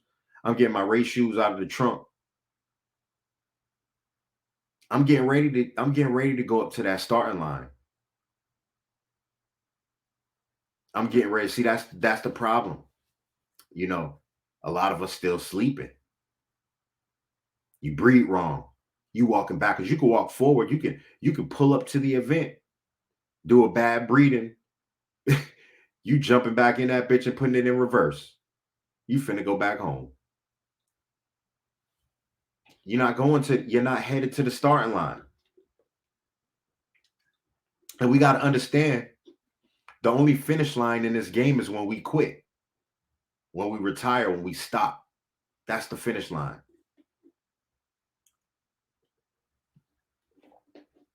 So how do you want to be known when you leave the game? What do you want to be known for? I don't want to just be known for breeding good dogs. I want to be known for one of the first to publicly give out information. I want to be one of the first people. When I'm dead and gone, I want people to come back to these videos and to get something from them. I want this to be soul food for dog people. Specifically for the bull breed. I want this to be soul food for dog people. What's going on, Cindy? I love you. Tell the fam I love them. Amanda, what's popping? Cordell, I love you, bro. Shannon, what's going on? Ray, my guy right there. Get people that's going to support you, but also going to tell you the truth and be honest with you. Listen to y'all wives more. They might not know about the pedigree. They might not know about certain things that you're looking at about. They might not fully comprehend structure and breed type. But if they've been rocking with you all of this time, they know what they're looking at. They've been whelping with you. They know what they're looking at. Don't take their words and just mush it down. I had to learn that recently to listen to my wife.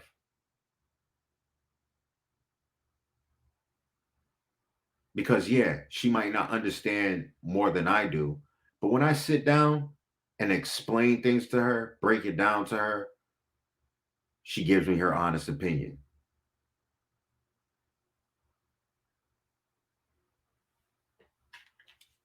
She doesn't just say stuff to me. She just doesn't just say stuff to me to go ahead. Nah, because this is part of her program too. This is part of hers. So even if it doesn't make sense, take it and digest it. Break it down. See what jewels you can get from it. Then thank them. Because there might be something in there that could change your whole outlook of how you're viewing a certain situation. Exactly. It's a team, Cindy. It's a team. There has to be a vote in this house. Me, my wife, and our daughter. It has to be a vote. And our daughter actually knows what she's looking at. She might not fully comprehend it, but she knows. I don't like that chest. I go, my wife. I don't like his feet. They go, my daughter. And then I start looking at it. Yeah, his chest dropping and all of that. His feet's not all of that. Yeah, I see it. Thank y'all. Not gonna breed to that dog. But yeah, we up out of here, y'all. I'd like to thank every last one of y'all, man, for jumping on here, man, for y'all. Even if you caught 1 minute of this, I appreciate y'all. I thank you so much, man. I thank you for supporting what I got going on. This is gonna grow, man. Hey, that's what I do it for. Because in 2015, 16, 17, this wasn't happening. It wasn't happening like this. Matter of fact, it's not happening like this at all anywhere. It's not happening like this at all anywhere. This is the only place you're gonna come and get the raw truth and get the and people. The thing is, on this platform, people can let their hair down. They can drop their guard and they can talk about what they love instead of talking about your damn dogs and what you need to do. You know what I'm saying? I like the guests to come on. I like them to let their hair down, man. I like them to chill, man, because it allows them to give more information. Chris White is a busy person. He's almost was on here for 2 hours because he has a passion for it. And he's talking to y'all. Y'all love what this guy was. Y'all were eating it up. Eating it up. Eating it up. Man was dropping jewels on here. And some people might have looked at that man at a dog show and didn't like him because his demeanor. Because he's like I don't give a fuck demeanor. You know, he's approachable, but he gonna be honest with you. And a lot of people probably don't like that energy. But this is why I like to have these people on here. So they can talk. And when they start talking, the people that had a certain view about them, now they got a whole different view of these people. Because you know how many people hit me up, man, I thought this dude was a jerk. I thought this dude was an asshole. I thought this dude was a piece of shit. I heard this about this dude, but I think it's a lie now.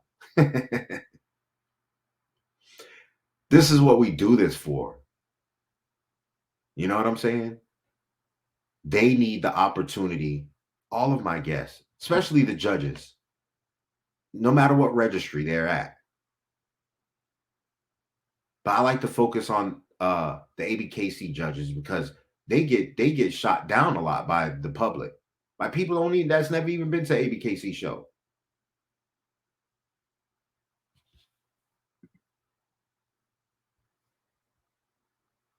Not a lot of people that has research and know about the bulls like you do. I appreciate the knowledge that you have shared with me. You know I'll call if I have any questions for sure, man. And I've always been here for you. You know, I treat everybody like they deserve to be treated. You know, even in the face of disrespect, I treat people with respect. But at some point, the truth needs to be told. The truth needs to be told.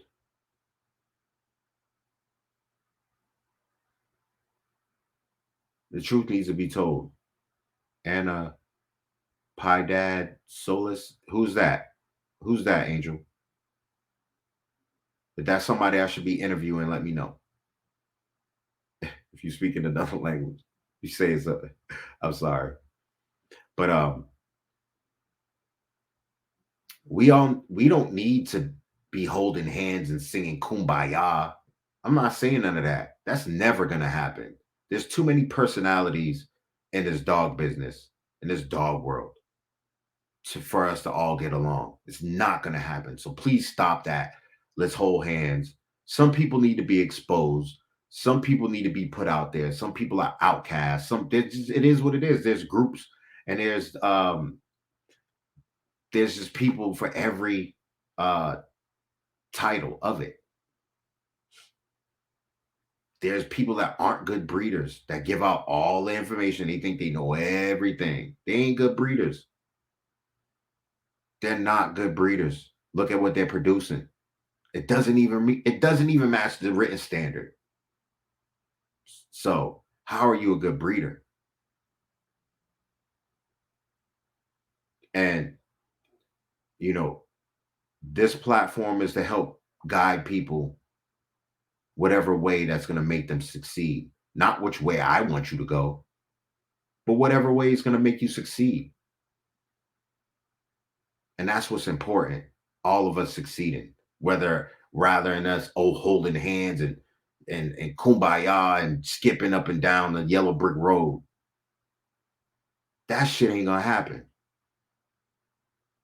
But we all can succeed. Well, mostly all of us can succeed if we are diligent with the work and the knowledge. We gotta take that knowledge and put it into that work. But thank y'all again. Look, man, I have a donation tab. I know I said I wasn't going to do it, but it'll definitely help me out. It'll definitely help my platform out, whatever, even if it's to get, a case of water for the show. You know what I'm saying? So I can have sitting down there and I can just pull it out. So, because I be talking a lot over here, I'm on here, it's almost 2 hours. So, little donation for some water would be cool too. But y'all stay blessed, man. I love y'all. We'll be on here Thursday, and we're going to have a special guest. I will introduce that. Let me see. I think Chris White called me. Yes, I'm going to call him. I'm going to call him right back. Yeah, I'm going to call him right back. But we will have a special guest, Jerry James, on Thursday at 9:00. And we're going to be talking about him when he dealt with horses, the breed of dogs he started dealing with, his passion and love for the American bully. And he's not known. Listen how this man messaged me on Instagram. And then I gave him my number. And he started explaining to me everything he does. And that he has this computer system and this program that basically lets you know if your inbreeding is a good inbreeding. If it's going to do good, if it's going to do bad. And I'm pretty sure it has it for just regular breedings as well, to see if the blood works with it. And he shared it with me. And I'm going to have him on here Thursday. We're going to talk about that. He's going to give out that information. All right. So y'all be easy. Please like and share this, man. Please like and share this. I appreciate it. All right.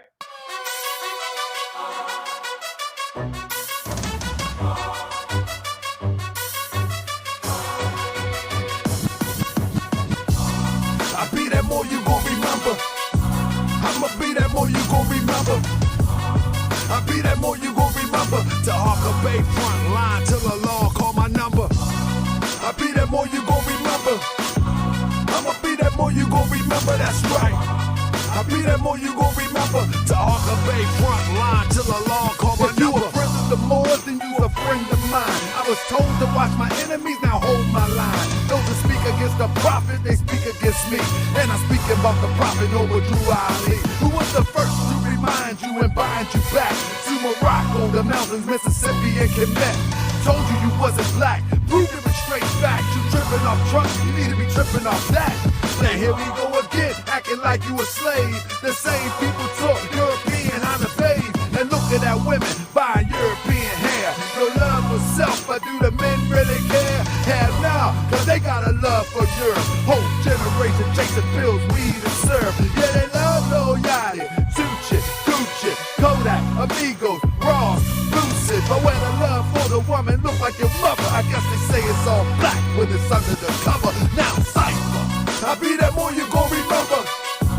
I'ma be that more you gon' remember, that's right. I be that more you gon' remember. To Harker Bay front line till the law call my number. I be that more you gon' remember. I'ma be that more you gon' remember, that's right. I be that more you gon' remember. To Harker Bay front line till the law call my number. All you super scholars holler, this era for the workers. You ain't building on the ground, then you worse than a twerker. You look and sound good, but that's only on the surface. Probably working for the people. Now tell me what's your purpose. Ain't worried about your homie, but know that I know every mo that rockin' fast. He ain't my bro. Yeah, you know I ain't slow. I seen it all before. How they try to kill the prophet, it was all for dough. And some got it right now. Don't say that I'm not down. I'm coming for my vast estate. I want my town, my sheriff, my stores, my school, my nation. Sick and tired of the procrastination and debate.